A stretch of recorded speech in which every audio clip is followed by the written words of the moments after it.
If you have watched or listened to Don't You Dare Quit, Remember Why You Started, you must listen to this amazing summary of the entire clip.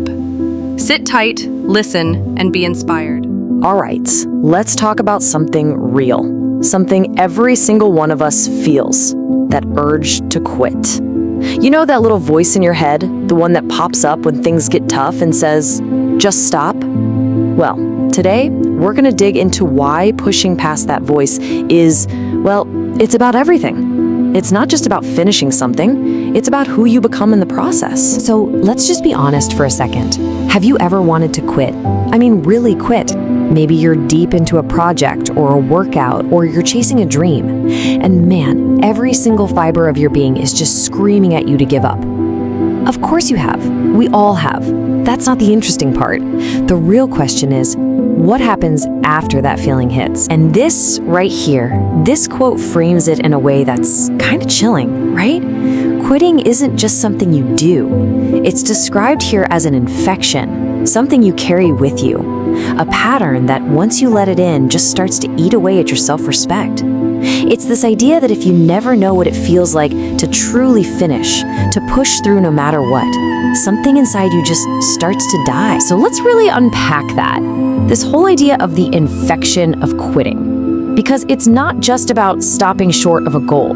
It's about what that act does to you, deep down in your mind and your spirit. And listen, if you feel that urge, it doesn't mean you're weak. Not at all. It just means you're human. Think about it. Every champion, every president, every winner you can imagine, they've all felt it. That pull to just throw in the towel. The difference isn't that they're somehow immune to the feeling. No way. The difference is what they do with it. They don't give in. They fight back. So what is it? What's the trigger that makes us want to bail? It's that moment. You know the one. The moment you feel like you've lost control. When things go sideways, when someone calls you out, or you just plain don't get what you want. The first instinct, that immature response, is to just say, forget it, I'm done. But that's just a knee-jerk reaction. It's not a real plan. And that reaction, that giving up, it leads to something that might be even more painful. It leads to becoming what we're calling the frustrated dreamer. This is all about that space, that gap between the life you can see in your mind and the one you're actually living. Now check out this comparison. It's pretty stark. A person who doesn't have a dream, yeah, they're poor in a certain way. But you know who's the most frustrated person on the planet? The person who has a dream, but it's unfulfilled. That's a special kind of pain, isn't it? Knowing what could be, but not being able to touch it. So when life punches you in the gut, and let's be real, it will, you're left with two basic choices. That's it. Choice one, you can shrink your life down. You can reduce your expectations to match whatever your current crummy circumstances are. Or choice two, you can hold on to that dream for dear life and truly believe that your reality will catch up as long as you keep moving. Okay, so this is the turning point. We've talked about the problem, the infection, the frustration. Now let's talk about the cure. And it all starts right here with a conscious choice to adopt a fighter's mindset. And this is such a simple, but wow, what a powerful little trick for your brain. It's an active choice. You stop saying, I'm having a bad day. And instead, you say, you know what? I'm having a character building day. See the difference? You're not a victim anymore. You're in training. Every single frustration, every setback, it's just another rep in the gym, making your character stronger. Because character isn't something you just have. It's something you build, brick by brick, every single day. And here's how you do it. 1, you wake up with purpose. You know what your goal is, and you start your day focused on it.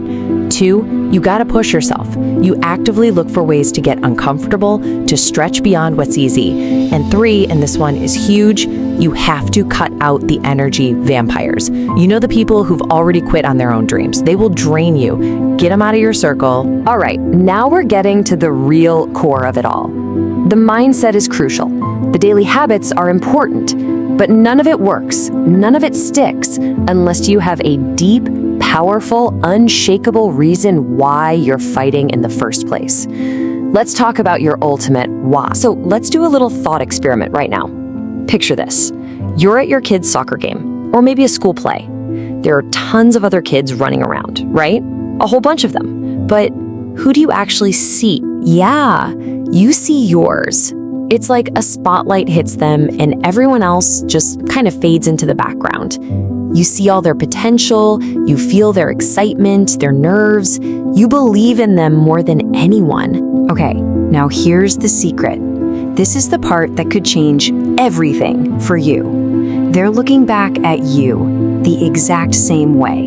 To them, in a crowd of adults, all they see is you. You are their spotlight, and they want you to win. They want you to be happy, to be fulfilled, to chase down your dreams. And this is why what you do is so incredibly important. Because when you chase your dream, you're not just doing it for you. You're opening a gate for them. You're showing them what's possible. You can't just pay lip service and say, oh, you can be anything, if what they see is someone who gave up and settled. Look, your kids are going to have heroes. That's a fact. So the question is, why in the world shouldn't that hero be you? Okay, let's bring it all together. You've got that fire, that why burning in your chest. Now it's time to become the architect. It's time to consciously design your destination. So think about this for a second. 5 years from today, the clock is ticking, and in 5 years, you will arrive somewhere. That's guaranteed. The only question is, where? Are you going to arrive at a place you carefully and intentionally designed? Or are you just gonna drift and end up at a destination you never even chose? And let's be brutally honest about what that undesigned destination really is. It's waking up in 5 years, living a life you don't want. Driving a car you don't like, working a job you can't stand, all because you didn't take the time, you didn't have the guts to design something better for yourself. Which brings us to this, the ultimate fighter's mindset. Summed up perfectly. There's this great story about a guy playing a game with his 9-year-old son, and he's losing. I mean, he lost like 10 times in a row, and he's just done. He wants to quit.